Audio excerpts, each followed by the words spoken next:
တဘာဝဘေးမဖြစ်မီကာကွယ်ရေးတွေဆောင်ရွက်ဆိုလားဆောင်ရွက်ဆိုလားတဘာဝဘေးဖြစ်လာရင်ကာကွယ်ဖို့ရာကော်မတီလေးဖွဲ့ကြပါစို့ဖွဲ့ကြပါစို့ရေဘေးအန္တရာယ်တားဆီးရန်တစ်ပင်လေးတွေစိုက်ကြဆိုလားစိုက်ဆိုလားမြေပြိုကမ်းပြိုကာကွယ်ဖို့တစ်ပင်ခုတ်တော့ရက်ကြစို့ဟဲ့ရက်ကြစို့မိဘေးရန်ကကင်းဝေးအောင်စနစ်တကျသုံးဆွဲကြဟဲ့သုံးဆွဲကြ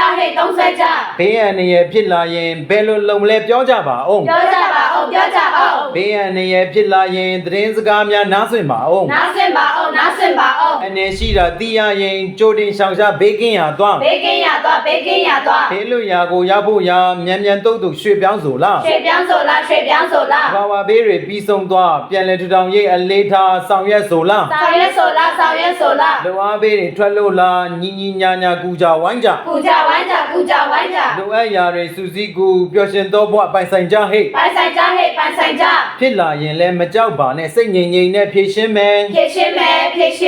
ကလေးလူကြီးကြားမှမရွေအားလုံးကိုစီအစွမ်းရှိတယ်ကဘာမြေကာယနာပါဖို့ကိုစီကာပဲဆောင်ရှောက်စို့ Safety Training ကမောင်နှမများလက်တွဲညီဆောင်ရွက်စို့လား